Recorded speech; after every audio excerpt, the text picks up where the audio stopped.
Recently, I turned 24, and it's been kind of weird. Birthdays are always kind of weird, and everyone has a very different relationship with their birthday. Every year, my birthday has felt progressively less important and less like an event worthy of celebration, really, on any level. Not necessarily because I feel bad about getting older, I have resigned myself to that inevitability at this point, but more so because whenever a new birthday rolls around, I generally feel like I should have done more, or I don't know, have been more by that time. I think back to being a teenager and all of the, in retrospect, very fanciful ideas of where I would be and how I would feel at 20, 22, 24, etc. Where I wanted my personal life to be, where I hoped my professional life would be, and where I prayed my romantic life would be. And I'm sure this will surprise a lot of you, but I haven't hit any of those goals yet. And realistically, I never will. I have no idea where I'm going to be in the next month, let alone the next year. I think that's why my birthday has been losing some punch as a concept, because I've been using it as this arbitrary goalpost for so long that celebrating it is more about celebrating all the things I haven't done yet. So really, what are birthdays? Are they a celebration of the past or of the future? I mean, it's kind of both, because on one hand, even if you don't look or feel physically different on the day itself,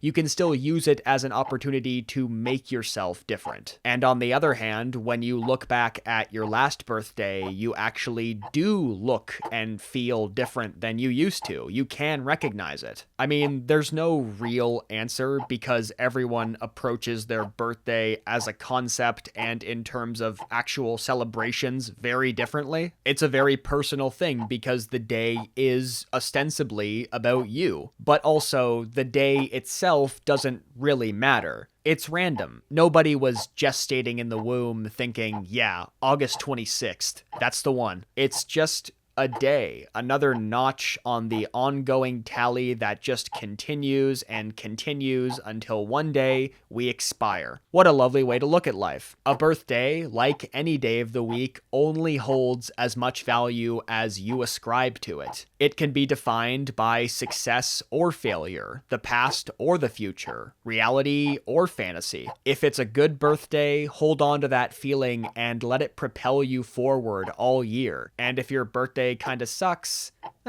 there's always next year. Unless, of course, you die, but that's an asterisk you can apply to pretty much anything, right? I don't know. Birthdays are kind of weird for me. It's very rare that I feel comfortable when the topic of celebration is my life, because it makes me feel like I have to justify that celebration. And so I put every success and failure of the past year under a microscope, and no matter what happened or the context of what happened, I will inevitably feel like I could have done more. And even more so that I should have done more, that I should do more this year. And then the next birthday rolls around and yeah, but maybe it doesn't have to be that way. Maybe it's enough to just still be here, just to get older, to watch the world change, to feel time pass, to make the tally grow. Because you can't define the beginning or the ending of a whole year of life by just one day. You can't define anything in life by just one day because the next day could be the one where it all makes sense. Or maybe I'm wrong about all of this, and like so many people, I just don't know how to deal with getting older. I don't know. I guess I'll figure it out next year.